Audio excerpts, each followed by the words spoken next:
Hi hello నమస్తే అండి. Welcome back to Vantashala. నేను మీ విజయాని. అందరికీ నమస్తే. ఈరోజు స్పెషల్ ఏంటంటే అలనాటి పెళ్ళిళ్ళ స్పెషల్ వంకాయ బఠానీ కర్రీ అనమాట. ఆల్రెడీ బఠానీని నానబెట్టాను, రాత్రి నానబెట్టి ఇప్పుడు ఉడికించుకోవడానికి వాటర్ పోసి పక్కన పెట్టాను. అయితే ఏంటంటే అలనాటి పెళ్ళిళ్ళ స్పెషల్ ఎందుకన్నానంటే ఇప్పుడు పెళ్ళిళ్ళ స్పెషల్ అయితే డిఫరెంట్గా వేరేగా ఉంటుంది కర్రీ అయితేని. అయితే అప్పట్లో కర్రీ నిజంగా నాకు ఇప్పుడు దానికన్నా అప్పుడు ఇంకా చాలా ఇష్టం అనమాట. ఎందుకంటే ఆ స్మెల్ అయితే అబ్బా ఎంత బాగుండేదో ఆ పోపు వేస్తుంటేనే. వెళ్ళింది నేను పెళ్ళికి ముందు 4, 5 పెళ్ళిళ్ళైనా ఆ పెళ్ళిళ్ళలో సేమ్ మెను. ఎందుకంటే ఇదే కూర ఉండేది. ఎందుకు అనంటే అప్పుడు అందరూ ఒకేలా చేసేవారండి పెళ్ళిళ్ళకి అనంటే సాంబారు ఇలాంటి కర్రీస్ ఒక 2, 3 వెరైటీస్ ఉండేవి. ఇప్పుడు అలా కాదు, సేమ్ వాళ్ళు చేశారు కదా అలా కాదు, ఇలా చేద్దాం కొంచెం వెరైటీగా చేద్దాం అన్నది ఒకటి. అప్పుడు మాత్రం ఒకేటే మెను ఉండేది మా చిన్నపిల్లలప్పుడు.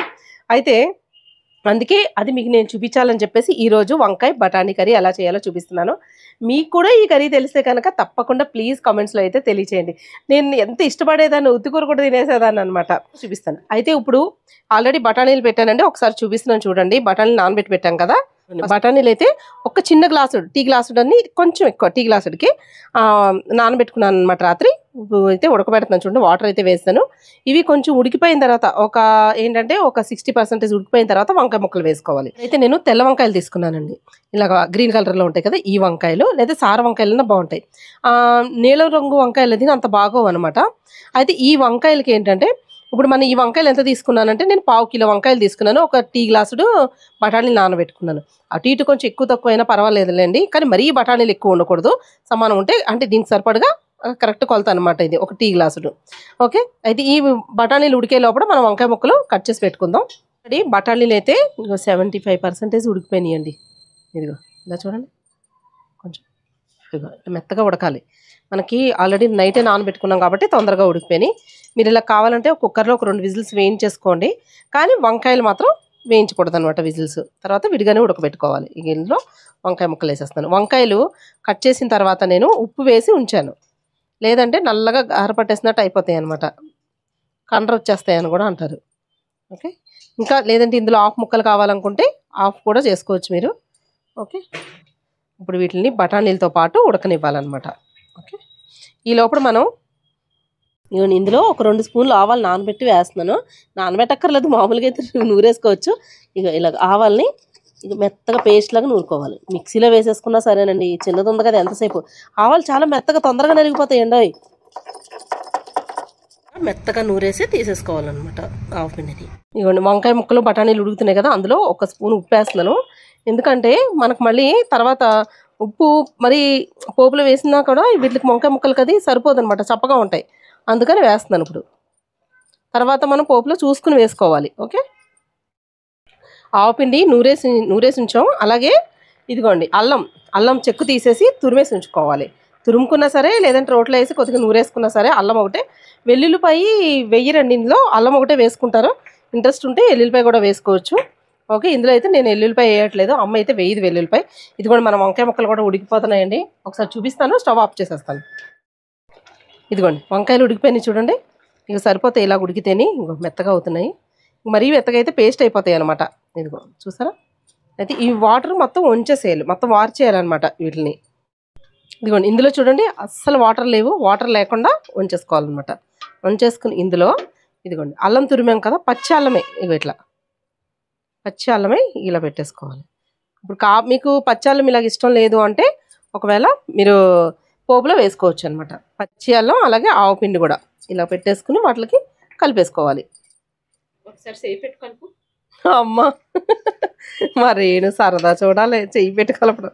నువ్వు కలపమ్మ, నేను కలపను. చెయ్యితులు అది పెట్టి కలిపితే తొందరగా పాడైపోతాయి కూరలు ఇవి మనవి. ఏమండి ఇలా కలుపుతుంటేనే వాసన గుమాలించిపోతుంది తెలుసా. ఇప్పుడు పెళ్లి భోజనం తిన్నట్టు అనమాట. పక్కన పెట్టేసుకుందాం, మూత పెట్టేసి దీని మీద మూత పెట్టేసుకుంటే మనకి అల్లం పేస్టు ఆవు పిండి పేస్టు బట్టలకి ముక్కలకి బాగా పడుతుంది అనమాట. ఇప్పుడు పోపు వేసుకుందాం మనం. ఇదిగోండి ఒక ముక్కుడు పెట్టుకుని ఇందులో కొంచెం ఆయిల్ వేసుకోండి, ఒక గుంటగరిటెడు ఆయిల్ పడుతుంది పోపుకి అయితేనే, అచ్చం మన పులిహార పోపులాగా అనమాట. నూనె కాగుతున్నప్పుడు ఇందులో 1 స్పూను ఆవాలు వేసుకోండి. ఆవాలు చిటపట్లాడుతూ వేగాలి. అందులోనే 1 స్పూన్ జీలకర్ర. ఆవాలు వేగుతున్నప్పుడు ఇందులో 1 స్పూను మనకి శనగపప్పు, 1 స్పూన్ మినపప్పు, ఇవ్వండి 2 వేసేస్తున్నాను. పప్పులు వేగనిద్దాం కొంచెం. పప్పులు అయితే వేగిపోయినాయి, ఇక చూడండి వేగిపోయినాయి. ఇందులో ఒక 4 ఎండుమిరపకాయలు, కొంచెం కరివేపాకు. ఇదిగోండి ఎండుమిరపకాయలు ఇలా వేగిన తర్వాత కొంచెం ఇందులో సాల్ట్ వేసుకుందాం. ఒక 1/2 టీ స్పూన్ అంతా సాల్ట్ వేస్తున్నాను. అలాగే కొంచెం పసుపు, ఇంగువ ఒక 1/2 టీ స్పూన్ అంతా ఇంగువ ఫ్లేవర్ ఇష్టం ఉన్న వాళ్ళు వేసుకోండి, లేకపోతే స్కిప్ చేసేసుకోండి. ఓకే, ఇలా వేగిపోయిన తర్వాత ఇందులో పచ్చిమిరపకాయలు ఒక 6-7 పచ్చిమిరపకాయలు, కారంకాయలేనండి. ఇందులో మనం ఏంటంటే కారం వేయం కదా, అందుకని పచ్చిమిరపకాయలు కచ్చాపిచ్చా కింద రుబ్బుకోవాలి. ఓకే, లేదు అంటే మీకు ముక్కలు కావాలనుకుంటే ఓన్లీ ముక్కల కిందనే కట్ చేసుకుని వేసుకోవచ్చు. ఓకే, ఇలా వేసుకుంటే కారం బాగా పడుతుంది, బాగుంటుంది కూడా. ఇక ఇందులో చింతపండు అండి, ఒక నిమ్మకాయ అంత చింతపండు నానబెట్టుకున్నాను. గుజ్జు తీసి పులిహోరకి ఎలా ఉడకబెట్టుకుంటామో అలా ఉడకబెట్టుకోవాలన్నమాట. మీకు చింతపండు వద్దు అనుకుంటే నిమ్మకాయ కూడా పిండుకోవచ్చు, అలా కూడా బాగుంటుంది. చూడండి పచ్చిమిరపకాయ ఇది కొంచెం వేగిపోయిన తర్వాత ఇలాగా ఈ చింతపండు గుజ్జు వేసేసుకుందాం.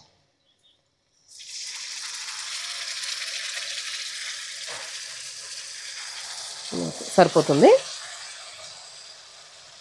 పులిహోరకి మనం ఎలా ఉడకబెట్టుకుంటాం దగ్గరగా అలాగా ఉడకబెట్టుకోవాలన్నమాట.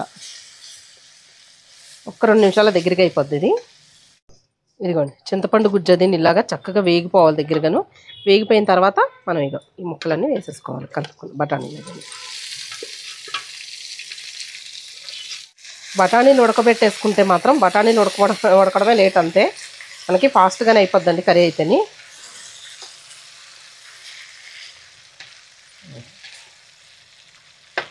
ఇలా కలపడం కన్నా ఇగో ఇలా ఒక్కసారి అనుకుని అప్పుడు చింతపండు అది మిక్స్ చేసుకోండి ఇలా కరెక్ట్గా. ఇగో నీకు కలుపుతూనే కొంచెం సన్నగా కట్ చేసుకుని కొత్తిమీర వేసుకోండి. కొంచెం ఇలాగ ఎక్కువ ఉంటే బాగుంటుంది కొత్తిమీర. అప్పుడు ఇంత కొత్తిమీర అది వేసేవారు కాదు, ఇప్పుడు నేనైతే వేస్తున్నాను ఇలాగా.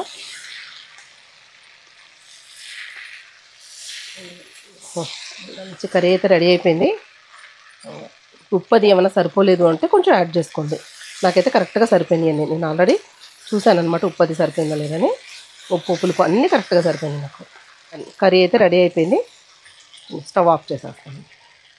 వేడి వంకాయ బఠానీ కర్రీ స్పూన్తో ఇలా వేసుకుని తినేయచ్చండి, అంత బాగుంటుంది కర్రీ అయితేని. ఒక పెళ్ళిళ్ళకి వెళ్తే ఆ ఫీల్ ఎలాగ ఉంటుందో అప్పుడు తిన్న ఫీలు అలా అనిపిస్తుంది అనమాట నాకైతేని. ఇప్పుడు వేడిగా వంకాయ బఠానీ కర్రీ వేసుకుని టేస్ట్ చేసి చెప్తాను మీకు. ఒకసారి చూపిస్తాను చూడండి కూర ఎలా ఉందో. ఇదిగోండి కర్రీ చూసారా, మనం కారం వేసుకోమన్నమాట, పచ్చిమిరపకాయ కారమే వేస్తాం కదా, అసలు కారం అది బాగా పట్టి చాలా బాగుంటుంది. ఇప్పుడు మనం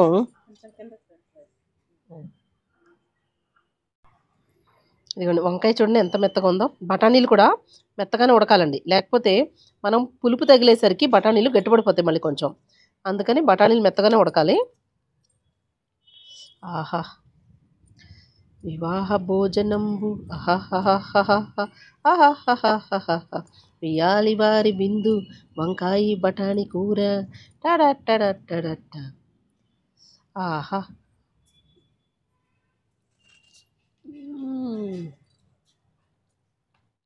పర్ఫెక్ట్గా భలే కుదిరింది. వంకాయ కూడా ఎంత టేస్ట్గా ఉంటుందో. అల్లం ఫ్లేవరు, ఆవు పిండి అవన్నీ పెడతాం కదా, చాలా బాగుంటుంది. ఇప్పుడు వచ్చే కొత్త రకాల కన్నా పాతవి వంటలు కూడా ఎంత బాగుంటాయో కదండి. మీరు కూడా చేస్తారా ఇలాగ కర్రీ? చేస్తే నా కామెంట్స్లో అయితే తెలియచేయండి. మరి ఈ వంకాయ బఠానీ కర్రీ పైన మీ అభిప్రాయం తెలియచేయండి, కర్రీ ఎలా ఉందో కూడాను. మరి ఇంకెందుకు ఆలస్యం, మరి మా వీడియో మీకు నచ్చినట్లయితే మా ఛానల్ సబ్స్క్రైబ్ చేసుకోండి. బెల్ ఐకాన్ క్లిక్ చేసి ఆల్ అనే ఆప్షన్ ఉంటుంది, అది కూడా క్లిక్ చేశారంటే మా వీడియోస్ అన్ని నోటిఫికేషన్ వస్తాయి. మళ్ళీ వచ్చే వీడియోలో ఒక మంచి రెసిపీతో పాటు మళ్ళీ కలుసుకుందాం. అంతవరకు సెలవు, బాయ్ బాయ్.